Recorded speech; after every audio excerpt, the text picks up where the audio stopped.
Students, आज का जो टॉपिक है वो हमारे एमए फोर्थ सेमेस्टर के विद्यार्थियों के लिए है। और मेरे ख्याल से हमने अपनी जो प्रीवियस क्लासेस हैं उसमें ह्यूमन इवोल्यूशन के बारे में बात की थी। जहाँ तक मुझको याद है कि मैंने आपको ह्यूमन रेसिस के बारे में और उसके उद्भव के बारे में जो है वो बात की थी। तो डियर स्टूडेंट्स, उसी कड़ी को आगे बढ़ाते हुए आज हम human races and its evolution इसके बारे में बात करेंगे।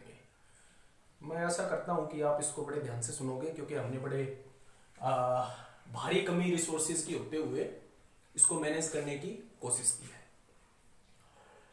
तो बिना किसी विलंब के हम इसको शुरू करते हैं।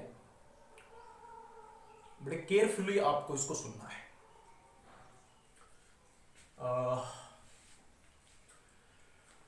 ह्यूमन रेसिस, मानव प्रजातियां। जैसा कि इससे पहले क्लासेस में मैंने आपको बताया था कि जो मानव प्रजातियां हैं वो एक प्रकार की सब स्पीसीज हैं। जैसे और बहुत सारी स्पीसीज हैं और उनकी भी सब स्पीसीज होती है, तो इसी प्रकार मानव की भी एक सब स्पीसीज होती है जिसको हम रेस कहते हैं। स्पीसीज के बारे में हम बात कर चुके हैं कि स्पीसीज बेसिकली जेनेटिकली वेरिएशन रखने वाली जो है एक यूनिट होती है, जो जेनेटिकली एक यूनिट या एक स्पीसीज से अलग होती है। अब बात आती है कि ह्यूमन रेसिस को हम किस तरह से समझें, किस तरह से इसको अंडरस्टैंड करें, और आप एज ए सिलेबस जो है इसको किस तरह से इंटरप्रिटेशन इसकी करोगे, आप एग्जाम में इसको कैसे लिखोगे और एग्जाम में जो है किस प्रकार के इसमें क्वेश्चन आएंगे, इसको भी हम जो है लास्ट में थोड़ा सा डिस्कस करेंगे। अभी हम बात कर लेते हैं कि ह्यूमन रेसिस में हम जो है ह्यूमन इवोल्यूशन को कैसे समझे। क्योंकि सबसे पहले अगर हम जब हम ह्यूमन रेसिस की बात करते हैं तो हमें यह समझना जरूरी है कि आदमी का विकास कैसे हुआ है, वो उत्पन्न कहां से हुआ है, किस प्रकार वो जो है सीढ़ी दर सीढ़ी जो है विकसित होता गया है। तो बस आज हम इसी पे चर्चा करेंगे और इसके बारे में बात करेंगे कि किस प्रकार से जो है वो ह्यूमन का इवोल्यूशन हुआ है। थोड़ा सा मैं हिस्ट्री में जाने की कोशिश करूंगा कि किस तरह से बेसिकली नेचुरल हिस्ट्री में मेरे ख्याल से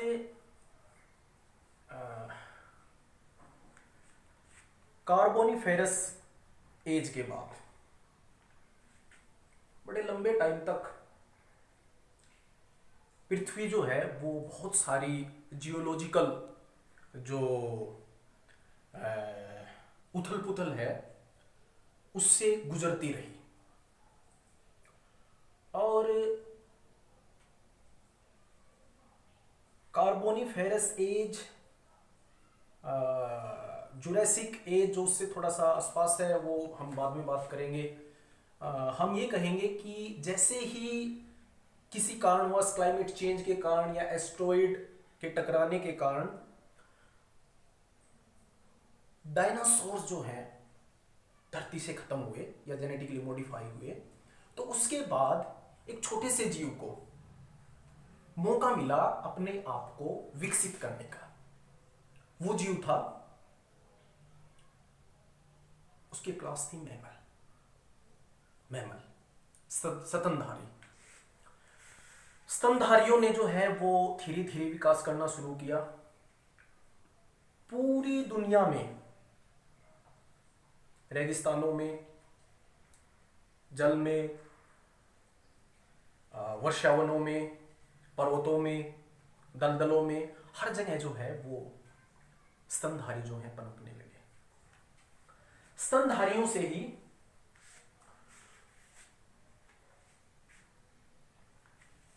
एक क्रिएचर निकली जिसको हम ऐप कहते हैं। ऐप बंदर जैसी दिखने वाली बहुत सारी प्रजातियां, बहुत सारी स्पीसीज जो बंदर जैसी जो है वो दिखाई देती है। हम बहुत ज़्यादा जो है वो टेक्निकली वर्ड्स का यूज नहीं कर रहे हैं। बिल्कुल सिंपल जो है जो मेथडोलॉजी है उससे मैं आपको समझाने की कोशिश करूंगा कि किस प्रकार से जो है मानव का उद्भव हुआ है। तो वापस आते हैं, बंदर जैसी दिखने वाली जो है एक स्पीसीज का जो है उद्भव हुआ स्तनधारियों से। अब वो स्पीसीज जो है बहुत सारी स्पीसीज में जो है बंटनी शुरू हुई। क्योंकि ये लेक्चर जो है वो हमारे एमएससी फाइनल ईयर के लिए है, तो आपको पता है कि किस तरह से इवोल्यूशन काम करता है। मैं आपको जो है बायोज्योग्राफी क्लासेस में ये सारी चीज़ें बता चुका हूँ। तो इवोल्यूशनरी फोर्सेस के कारण जो है वो जो एक स्पीसीज निकली थी स्तनधारियों से, वो बहुत सारी स्पीसीज में जो है वो बंटना शुरू हुई। अब उन्हीं में से एक कैसे? उन्हीं में से एक जो है स्पीसीज जो है वो आज का आदमी बन गई। आज का मॉडर्न मैन कैसे बनी? एक समय ऐसा आया कि ऐप जो बंदर पेड़ों पे रहते थे, उनका सारा खाना पीना जो भी उनका जितने भी फीडिंग मीटिंग सारी चीजें जो हैं वो सारी ट्रीज पे होती थी। कभी कभार जो है वो नीचे आते थे, ज्यादातर जो है वो पेड़ों पे ही रहते थे।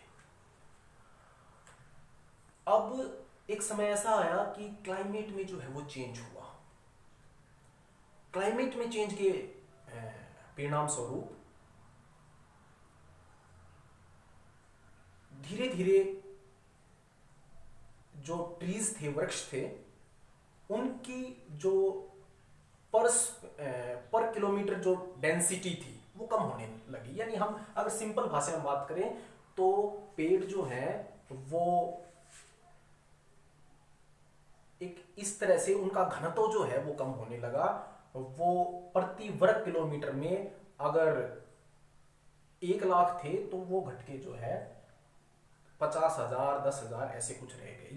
ये कोई साइंटिफिक फैक्ट नहीं है, मैं आपको केवल जस्ट जो है एग्जांपल के तौर पे बता रहा हूं। अब इससे क्या हुआ कि पेड़ एक दूसरे से दूर होते चले गए। वृक्षों पे रहने वाला जो जीव था ऐप जैसा, तो अब उसको भी एक मुश्किल आने लगी कि वो सारा पेड़ों पे रहता था, पेड़ों की डेंसिटी बढ़ रही थी, तो अब वो पेड़ों से उसको नीचे उतरना पड़ा। क्योंकि एक पेड़ से दूसरे पेड़ पे वो छलांग जो है ऐसे नहीं लगा सकता, उनकी दूरी ज़्यादा है, तो उसको नीचे उतरना पड़ा। वो नीचे उतरा, एक पेड़ से दूसरे पेड़ पे जाता था, फिर वो तो उसमें उसी स्पीसीज का एक ग्रुप निकल लिया। अब उस ग्रुप को ये लगा कि भैया ऊपर चढ़ने की जरूरत ही नहीं है, जो धरातल पे है, जैसा भी जो भी रिसोर्सेज धरातल पे हैं, चाहे वो रिसोर्सेज ग्रास है, वेजिटेबल्स, वेज या नॉन वेज जो भी रिसोर्सेज हैं, उन्हीं से अपना भरण पोषण जो है वो कर लिया जाए। इसी को सर्वाइवल कहते हैं, सर्वाइवल ऑफ द फिटेस्ट। अब उसने उस पे सर्वाइवल करना शुरू किया। अब उसका पेड़ों से नाता जो है वो लगभग खत्म हो गया, नीचे रहने लगा। अब वो नीचे रहने लगा तो इस कड़ी में क्या हुआ कि नीचे रहने के कारण बहुत सारी जो एडवांटेज और डिसएडवांटेज, यानी कि समस्याएं भी और कुछ उसको प्रॉफिट लाभ भी जो है वो नीचे आने के कारण जो है वो हुआ। समस्याएं बेसिकली सिक्योरिटी की थी, क्योंकि उस टाइम पे बहुत सारे जो प्रेडिएटर्स हैं वो एग्जिस्ट करते थे, सिक्योरिटी की बड़ी समस्या थी। प्रॉफिट ये था कि रिसोर्सेज, जो फूड रिसोर्सेज हैं वो उसको कहीं ना कहीं ऊपर के मुकाबले जो है नीचे ज़्यादा मिल रहे थे, तो उसको कुछ एडवांटेज भी थे और डिसएडवांटेज भी थे। अब इस एडवांटेज और डिसएडवांटेज ने उसके शारीरिक और मानसिक, यानी कि उसका फिजिकल और मेंटल जो सेटअप था, जो स्ट्रक्चर था, उसको बदलना शुरू कर दिया। धीरे धीरे जो है उसका मानसिक और शारीरिक जो है वो विकास होने, एक तरह से जो है उसका शारीरिक और मानसिक उसमें जो है बदलाव होने लगे। अब देखो शारीरिक मानसिक बदलाव कैसे हुए। शरीर के जिस अंगों को जितना ज्यादा वो प्रयोग करता था, वो शरीर के अंग उसके उतने ही ज्यादा विकसित होने लगे। ये एक थ्योरी है बेसिकली, इसको theory of use and disuse कहते हैं। तो अभी इस पे हम नहीं जाएंगे। तो अब उसमें क्या था कि शरीर के जिन अंगों का वो ज्यादा प्रयोग करता था, वो अंग उसके विकसित होने लगे, और जिन अंगों का प्रयोग उसने कम करना शुरू कर दिया था, लगभग बंद करना शुरू कर दिया था, तो वो जो है शरीर के अंग उसके धीरे धीरे धीरे धीरे क्षीण होने लगे, खत्म होने लगे।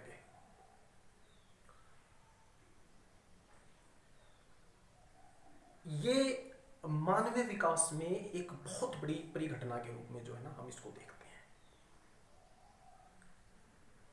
अब जब वो मैदानों में था तो जैसे वो चलता था, बड़ी बड़ी घास उगती थी, दूर से शिकार को देखने के लिए, आत्मरक्षा के लिए, प्रेडिएटर्स को देखने के लिए उसको थोड़ा सा नीचे से ऊपर की तरफ जो है ऐसे उठना पड़ता था। आपने देखा होगा मंकीज कई बार जो है अपने डिफेंस के लिए जो है वो ऐसे, या फिर वो दूर दूर दूर से चीजों को देखने के लिए कई बार जो है ऐसे ऊपर उठ के देखते, आपने देखा होगा कई बार।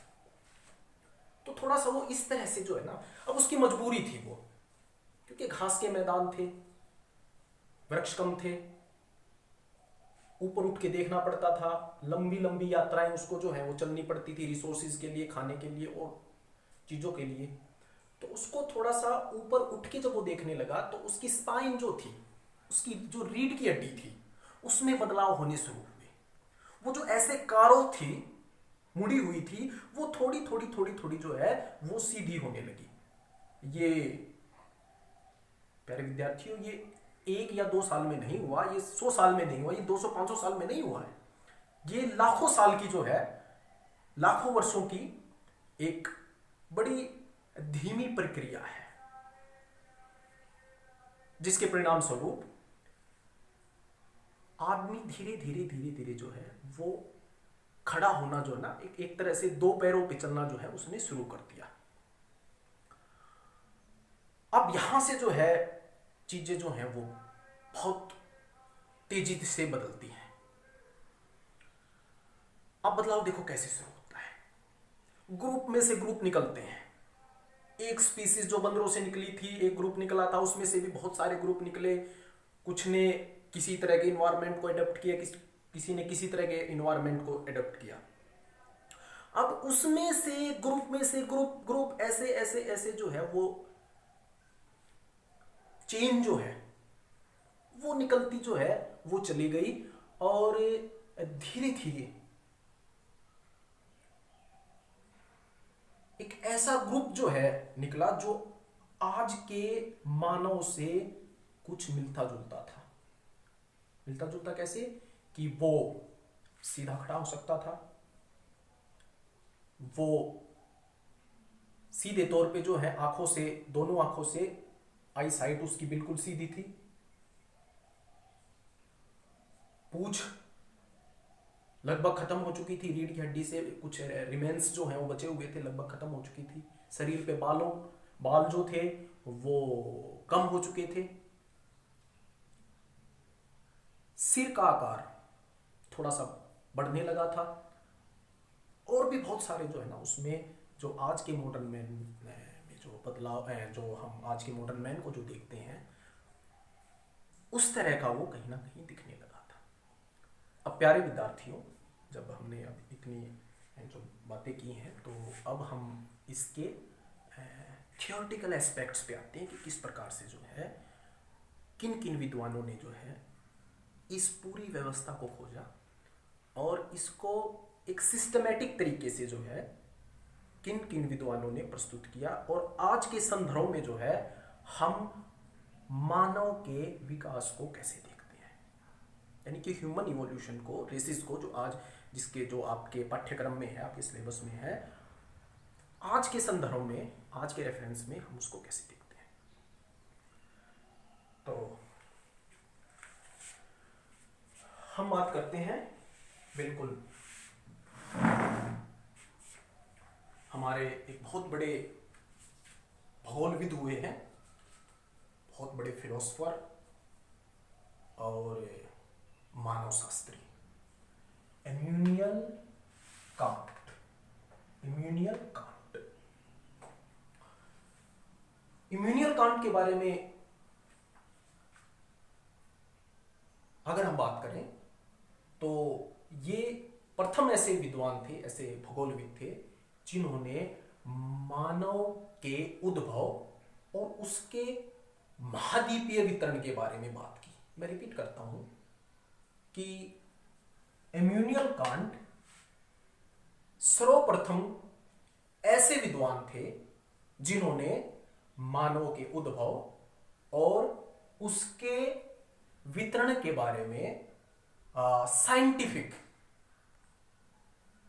साइंटिफिक एविडेंस पे बात की, उसकी व्याख्या की।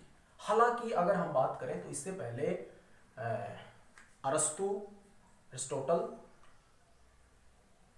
सुकरात, प्लूटो, इन्होंने भी जो है मानव के उद्भव के बारे में बात की है। और बहुत सारे जो मैं कहूँगा बहुत सारे जो धर्म ग्रंथ हैं वो भी मानव के उद्भव के बारे में बात करते हैं, पर उनका जो मत है वो साइंटिफिक एविडेंसेस पे उतना आधारित नहीं है, क्योंकि हम हमेशा साइंस में कॉज और इफेक्ट की बात करते हैं। तो हम थियोलॉजी और जो बहुत प्राचीन मत हैं उनके बारे में डिस्कस नहीं करेंगे। जो मॉडर्न एविडेंसेस पे बेस जो जितनी भी मत हैं, जो आज के मॉडर्न साइंस पे बेस जो मत हैं, उनके बारे में हम बात करेंगे।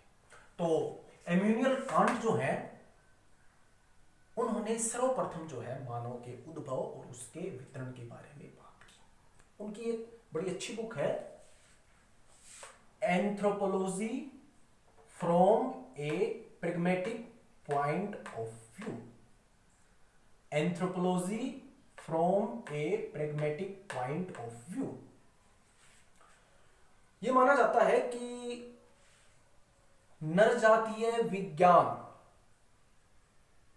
की आधारशिला रखने वाले भी वो इमैनुअल कांट ही थे। एक अलग विषय है नरजातीय विज्ञान, और भूगोल के साथ बड़ा उसका गहरा संबंध है, क्योंकि हम भी मानव और पर्यावरण के बारे में बात करते हैं। और नरजातीय विज्ञान या एंथ्रोपोलॉजी भी ह्यूमन इवोल्यूशन और उसका इन्वायरमेंट के साथ कैसे जो है रिलेशन रहा है उसके बारे में बात करती है। तो सर्वप्रथम इमैनुअल कांट ने जो है अपनी book anthropology from A pragmatic point of view से ये व्याख्या की कि आदमी का जो है वो उद्भव किन परिस्थितियों में हुआ है। अगर हम इनकी व्याख्या की बात करें तो इन्होंने बताया है कि मानव जो है वो अपने से पहले वाली किसी स्पीसीज से, अपने से पहले वाली किसी स्पीसीज से, इन्होंने ये नहीं बताया कि वो स्पीसीज कौन सी थी या वो किस प्रकार की परिस्थितियां रही हैं। इन्होंने केवल ये बताया कि मानव जो है वो किसी ऐसे जीव से उत्पन्न हुआ है जो मानव जैसी ही कुछ प्रवृत्तियां रखता था, यानी कि कहीं ना कहीं इन्होंने जो है इवोल्यूशन, ह्यूमन इवोल्यूशन का एक आधार रखा है। लेकिन इन्होंने कोई बहुत ज्यादा साइंटिफिक जो है वो एविडेंस इवोल्यूशन के बारे में नहीं दिया।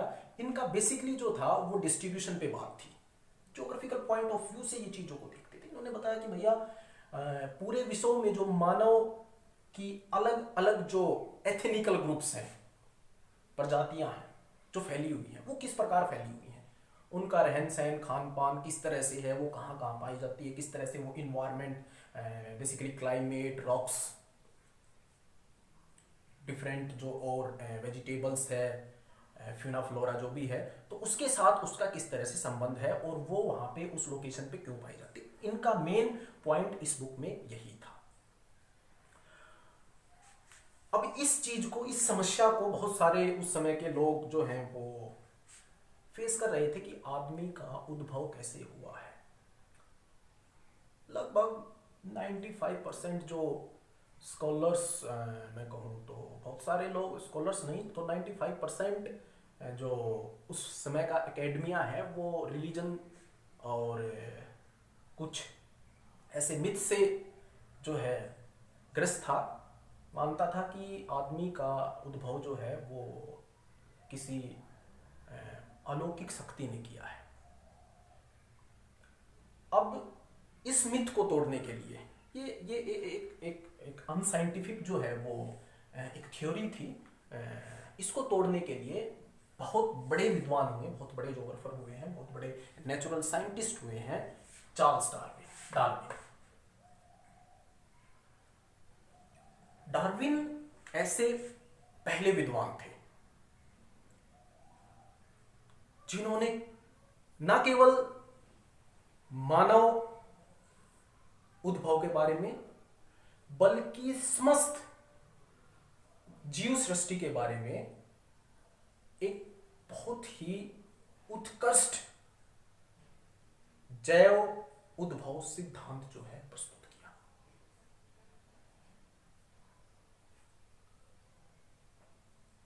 उन्होंने बताया कि किस प्रकार से महासागरों की तलहटी से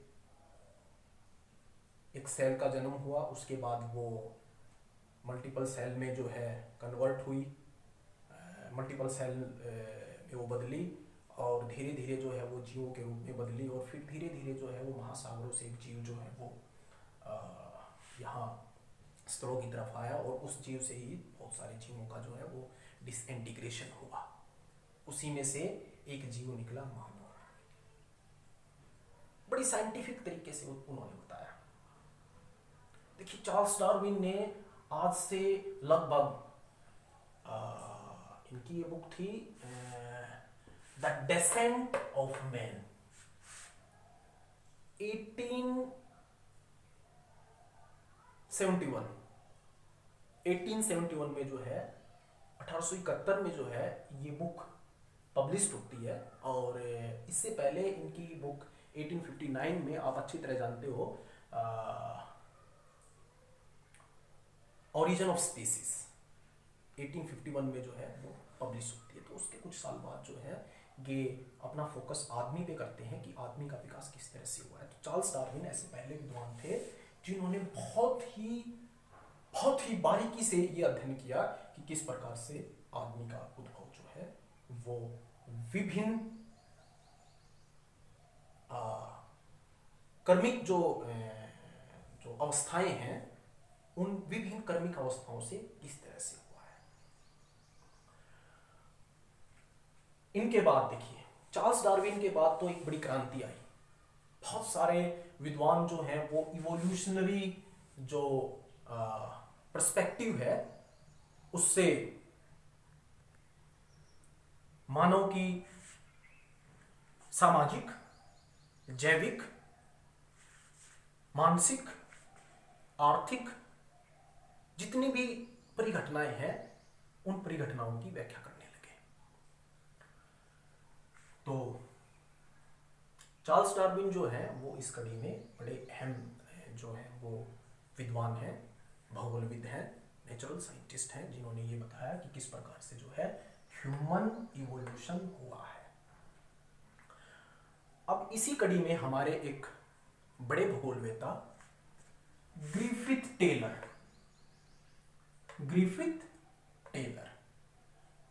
टेलर जो हैं वो बहुत अनुभवी और बड़े महान भूगोल में विद्वान हुए हैं। इन्होंने बड़े लंबे समय तक जो है अक्षेत्र अध्ययन किया और अपने अक्षेत्र अध्ययन के निष्कर्षों को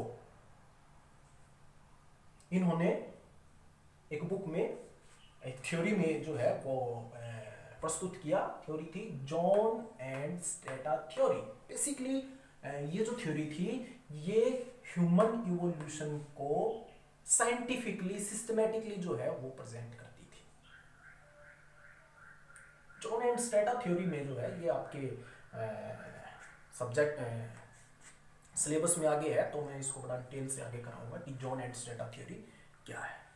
मोटे तौर पे हम बात करें तो जॉन एंड स्टेटा थ्योरी जो है वो इस तरह का सिद्धांत है जो बताता है कि आदमी का उद्भव जो है वो मध्य रूस के क्षेत्रों में हुआ है और वहाँ से धीरे धीरे एक ग्रुप जो है वो पहले निकलता है, उसके बाद वो आगे चला जाता है एक स्ट्रेटा के रूप में। उसके बाद दूसरा ग्रुप जो है वो जो वहाँ एडजस्टेड जो एक ह्यूमन क्रेडल है, एक पहले से ही ग्रुप है, उससे एक और ग्रुप निकलता है, वो पहले वाले ग्रुप को पुश करता है, फिर वो आगे की तरफ जाता है। फिर तीसरा ग्रुप एक और निकलता है, वो फिर जो दूसरा ग्रुप था वो उसको पुश करता है। पहला ग्रुप जो है दूसरा ग्रुप पहले वाले को पुश करता है और ऐसे डिफरेंट जो है वो ग्रुप्स से जो है पूरी मानव जाति का निर्माण होता है। तो इसको अभी आपको ज़्यादा इस पे ध्यान देने की जरूरत नहीं है, इसको हम जस्ट अभी ऐसे ही डिस्कस कर रहे हैं। वापस हम आते हैं अपने पॉइंट पे। तो ये थी ग्रिफिथ टेलर की जॉन एंड स्टेटा थ्योरी। अब देखिए आगे कुछ आधुनिक विद्वान जो बेसिकली जिनका एंथ्रोपोलॉजी में और ज्योग्राफी दोनों में ही जिनका योगदान रहा है, आर.ए. Dart, L B. लीके,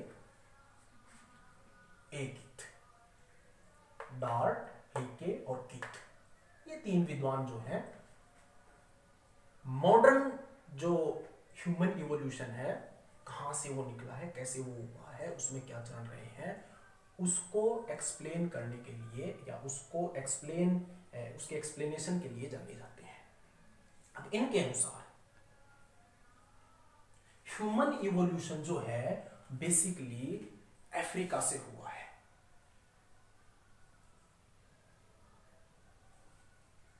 इन विद्वानों ने जो है अफ्रीका और पूरे विश्व में जो है फील्ड स्टडीज की और अपना निष्कर्ष निकाला कि मानव का जो विकास हुआ है वो अफ्रीका से हुआ है। ये बात करते हैं कि कभी बहुत पहले जब ये फील्ड स्टडी कर रहे थे अफ्रीका में, तो वहां पे इन्होंने कुछ अस्थि पिंजरों को देखा और फिर बाद में लैब में उसको जोड़ा। तो जोड़ने के बाद उनको वहां पे एक महिला जो वुमन थी उसके अस्थि पिंजर मिले और इन्होंने डिफरेंट जो साइंटिफिक मेथड्स हैं, कार्बोने जो डिफरेंट मेथड्स हैं, उनसे जो है ये अनुमान लगाया कि ये महिला आज से लगभग 2 लाख साल पहले एग्जिस्टेंस में थी। और ये जो महिला थी, जो इसका पूरा स्ट्रक्चर की स्टडी करने के बाद ये महिला मॉडर्न मैन से सिमिलरिटी के अकॉर्डिंग, उसकी डिफरेंट जो बायोलॉजिकल सिमिलरिटीज हैं उसके अकॉर्डिंग सबसे ज्यादा मिलती थी या मिलती है आज भी। जितने आज तक जो है वो डिफरेंट फॉसिल्स मिले हैं डिफरेंट जो अलग अलग विद्वानों को, तो उनके अनुसार उस महिला का जो फॉसिल्स है वो सबसे ज्यादा जो है वो आदमी के साथ, आज मॉडर्न मैन है उसके साथ मिलता है। तो इसका नाम जो है इन्होंने एस्ट्रेलोपैथिकस दिया। एस्ट्रेलोपैथिकस जो है, अब देखो ये एस्ट्रेलोपैथिकस उस महिला से जो है पहली बार वो एस्ट्रेलोपैथिकस जिसको लूसी कहा गया, इन्होंने उसका नाम जो है वो लूसी रखा। अब लूसी के जो फॉसिल्स थे उसके बाद जो है ऐसे ही मिलते जुलते जो है वो बहुत सारे फॉसिल्स मिले उसी टाइम के, जब कार्बन डेटिंग या जो डिफरेंट इनके मेथड्स हैं उन मेथड से जब उनकी डेटिंग की गई तो उनको ऐसे ही और बहुत सारे जो हैं वो फॉसिल्स मिले। अब उन फॉसिल्स के बेस पे इन्होंने ये माना कि आदमी का उद्भव जो है वो अफ्रीका से हुआ है। अब देखिए इसके बाद कुछ समय बाद जो है होमो हैबिलस, यानी कि इसकी डेटिंग के बाद के, इसकी डेटिंग के बाद के, यानी कि ये 2 लाख साल है, इसके फिर बाद अब ये जो है वो लगभग 1.5 लाख या 1,20,000 ऐसा कुछ वो डेटिंग थी। तो उस टाइम पे जो है वो होमो हैबिलस के जो है वो फॉसिल्स मिलते हैं। और देखिए ये भी अजीब बात थी कि वो अफ्रीका से ऊपर की तरफ यानी कि एशिया की तरफ जो है ये मिलता है। ये भी एक क्रमिक तरीके से मिलते हैं उन जगहों पे बहुत सारे। इसके बाद जो है होमो इरेक्टस, ये इससे और नए थे। होमो इरेक्टस के जो है वो फॉसिल्स जो हैं वो मिलते हैं। ये भी क्रमिक तरीके से एशिया की तरफ जो है आगे की तरफ मिलने शुरू हो रहे थे, यानी कि ये लेक विक्टोरिया लेक के आसपास जो एस्ट्रेलोपैथिकस जो है वो मिलता है, और इसके बाद होमो हैबिलस जो मिलता है, फिर होमो इरेक्टस इजिप्ट के आसपास जो है होमो इरेक्टस मिलता है, फिर उसके बाद देखिए उसके बाद होमो निएंडरथैल्स, और आज जो हम होमो सेपियंस की जो है अभी हम बात करेंगे। तो होमो इरेक्टस जो है वो हमें इजिप्ट और इजिप्ट के आसपास जैसे ईरान के रेगिस्तानों में और इधर जो है वो हमें होमो इरेक्टस के जो है वो बहुत सारे फॉसिल्स जो हैं वो मिलते हैं।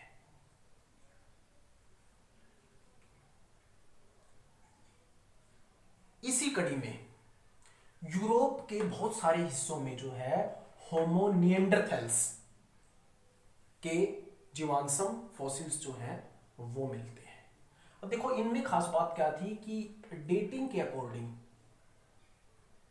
ये पहले, फिर इसके बाद ये, और फिर इसके बाद ये, और फिर उसके बाद जो है होमो निएंडरथैल्स और होमो सेपियंस, इनकी जो डेट है उसमें बहुत ज्यादा वेरिएशन नहीं है, यानी कि इनकी और इन दोनों की डेट को जो है वो एक जैसा ही जो है वो विद्वान बताते हैं कि ये जो है दोनों ही जो ह्यूमन स्पीसीज हैं वो एक टाइम में एग्जिस्ट करती थी।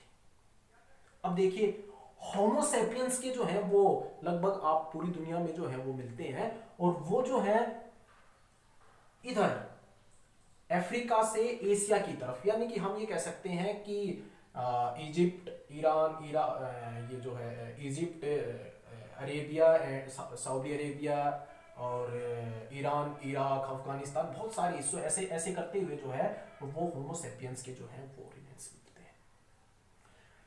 ऐसे करते हुए होमो सेपियंस जो है वो पूरी दुनिया में एक उसकी इकाई जो है वो पहले निएंडरथैल्स उधर जाता है यूरोप में, एक इकाई जो है वो ईरान से तुर्की होती हुई वो यूरोप की तरफ चली जाती है होमो सेपियंस की। किस समय? अब देखो ये विद्वानों में एक मत नहीं है कि होमो सेपियंस और निएंडरथैल्स यूरोप में एक ही समय पे मौजूद थे। इस पे विभिन्न मत, एक अलग अलग मत हैं, लेकिन बेसिकली ये माना जाता है कि होमो निएंडरथैल्स और होमो सेपियंस एक टाइम में, ज्यादातर विद्वान ये कहते हैं कि एक टाइम पे मौजूद यूरोप में रहे हैं। अब क्या हुआ कि किसी कारणवश जो है होमो निएंडरथैल्स जो है वो पूरे यूरोप से खत्म हो गए और होमो सैपियंस जो है वो यूरोप में जो है सर्वाइवल करने में कामयाब हुए। और ऐसे ही वो ईरान से चलते हुए जो है इधर हमारे साउथ एशिया, ईस्ट एशिया और ऐसे ऊपर की तरफ जो है वो रसिया के ऊपर वाले भागों में, और फिर ऐसे रूस से होते हुए, देखिए रूस से होते हुए वो अमेरिका के अलास्का में प्रवेश करते हैं और फिर उसके बाद कनाडा और नॉर्थ अमेरिका, ऐसे फिर वो साउथ अमेरिका में पहुंचते हैं, जो है वो लास्ट में पहुंचते हैं। यानी कि सबसे अंत में जो है आदमी, वैसे तो देखो और बहुत सारे हैं, जैसे ऑस्ट्रेलिया भी हैं, छोटे छोटे द्वीप भी हैं, लेकिन अगर हम इसको ऐसे अगर हम देखें तो ऐसे चलता हुआ वो लास्ट में साउथ अमेरिका में पहुंचता है, और छोटे द्वीपों में भी बाद में पहुंचता है, जैसे ऑस्ट्रेलिया है या फिर छोटे छोटे और बहुत सारे द्वीप हैं, उनमें भी वो बाद में पहुंचता है। लेकिन इस तरह से जो है उसका सर्कुलेशन होता है। तो प्यारे विद्यार्थियों, आज जो हमने समझा है वो ये समझा है कि मानव का, ह्यूमन का इवोल्यूशन कैसे हुआ है, वो कैसे जो है विभिन्न चरणों से होता हुआ आज मॉडर्न जो है ह्यूमन बना है। यानी कि इन चरणों से गुजरता हुआ वो लास्ट में होमो सैपियंस, यानी कि आज जो जिस मानवीय जो प्रजाति को हम देख रहे हैं वो हमारी होमो सैपियंस है। अब आपने पूरे ह्यूमन इवोल्यूशन को जो है वो समझ लिया है। अब देखिए, अब बात है कि मानव प्रजातियां, है ना, ह्यूमन रेसिस। ह्यूमन रेसिस अब कैसे आए? हमने बात की थी ना कि ह्यूमन रेसिस जो है वो कुछ और नहीं बल्कि आदमी की सब स्पीसीज है। अब देखिए, होमो सैपियन से भी कुछ अलग अलग फिजियोलॉजिकल, और हालांकि इसको हम साइकोलॉजिकल नहीं कह सकते क्योंकि रेसिज्म एक बड़ी जो है वो इस जो रेस का कॉन्सेप्ट है, इसको कुछ लोगों ने जो है वो गलत तरीके से इंटरप्रेट किया। तो हम भूगोलविद हैं, तो हम इसको एक बड़े साइंटिफिक तरीके से, नॉन बायस तरीके से जो है वो इसका एक्सप्लेन करेंगे।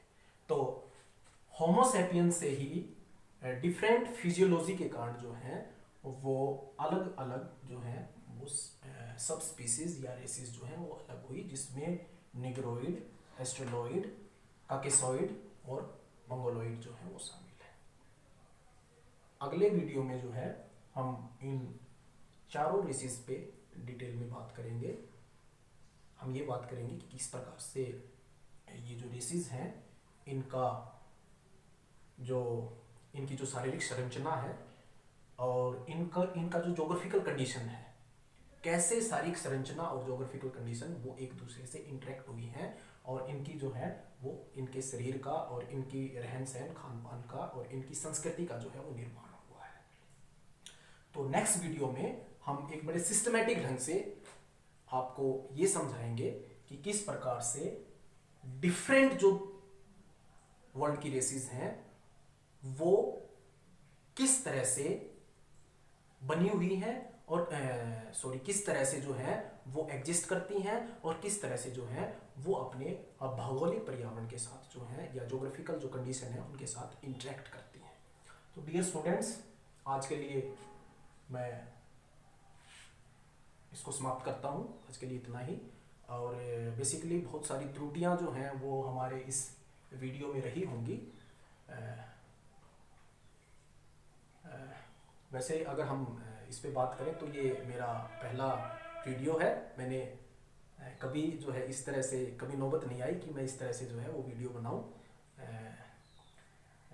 आज जबकि सारा विश्व जो है वो वैश्विक महामारी से जूझ रहा है, तो हम अपने विद्यार्थियों के लिए ये प्रयत्न कर रहे हैं कि उनकी जो है वो शिक्षा बाधित ना हो। इसलिए ये बोर्ड और ये मार्कर जो है और जो जितने भी संसाधन हैं और जो कैमरा संभाले हुए हैं, तो जितने भी संसाधन हैं हम बड़े जो कैसे जैसे तैसे करके जो है हमने इसका अरेंज किया है। तो मेरी ये आपसे गुजारिश है कि आप इसको बड़ा सीरियसली लें, और आपकी अगर कोई क्वेरी है तो उस क्वेरी को मेरी जो व्हाट्सअप जो आईडी है उस पर आप मेरे से बात कर सकते हैं। आपकी जो क्वेरी है हम नेक्स्ट वीडियो में कोशिश करेंगे कि आपकी क्वेरी को जो है हम यहाँ उसका सोल्यूशन करने की हम जो है वो कोशिश करेंगे। Okay, thank you.